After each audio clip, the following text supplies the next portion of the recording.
Yo guys, welcome to Axe or Gas episode 4, where I cover a manga that's already like 20 chapters in, but come on, my bad, I just forgot to make this video for a few months. Big deal, whoop-de-doo. But as always, I know nothing about sales or how it's doing in, just in the general populace opinion, so I'm still gonna go into this blind and am only going to read chapter 1 to guess whether the manga will pass or get axed.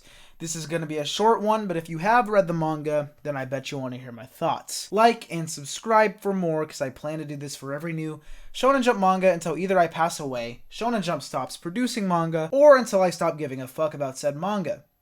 But yeah. Also, there was a new one that came out recently. I actually read the first chapter, and I'm gonna have to make a video on that next. I didn't realize that another one came out recently, but I still promise that the next one will be Super Smartphone, and I don't want this to become even more outdated.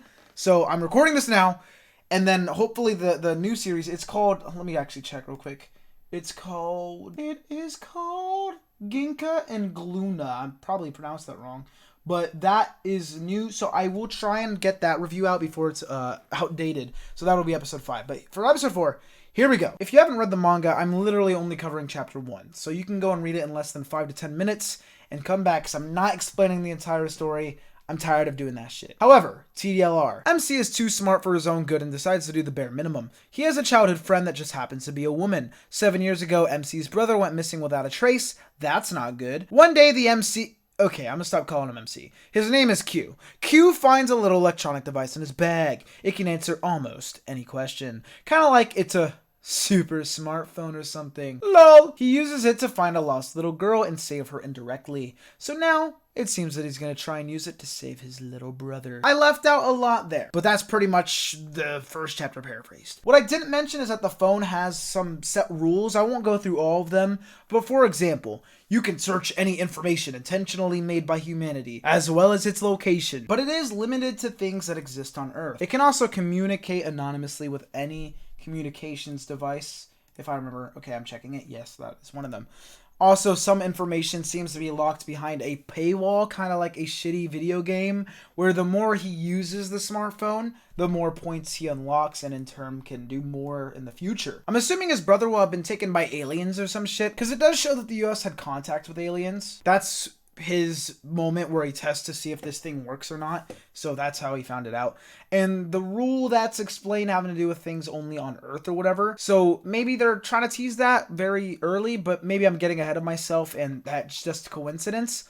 Also, I do a great job of explaining manga in a way where nobody will hear it and want to read the manga, so please don't listen to me whether it sounds cool or not. Just check it out and whether I like it or not, because my opinion shouldn't matter.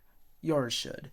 To yourself. The art in this manga isn't bad at all. The writing, I feel, is actually pretty good because it made me insanely intrigued off this first chapter, which I feel like this could have gone very not good, even in the first chapter, which is weird because most of the time I feel like I'd call something like this a Death Note clone.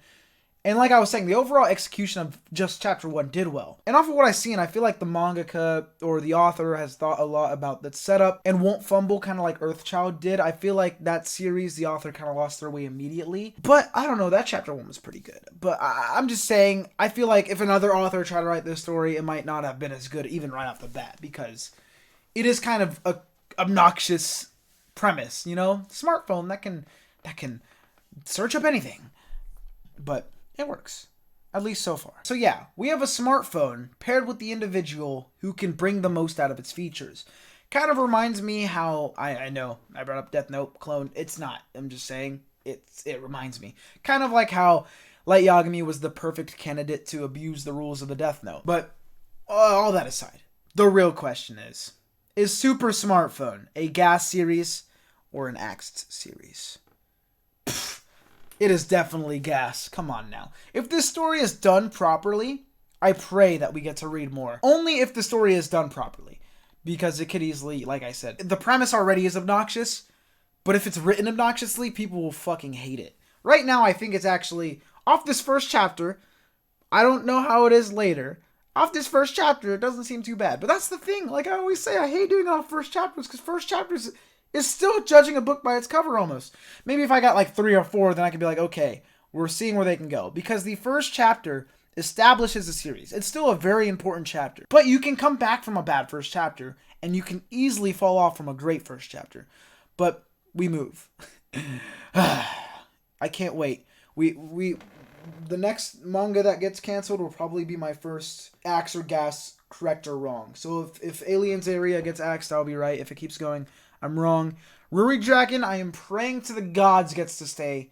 It's just an unfortunate situation because the author, is not healthy. So obviously I want the author to be healthy more than anything. But yeah, I am predicting that this manga somehow pulls through. And no smartphone anime or manga could possibly be worse than the isekai one. So it's already clear in at least one aspect.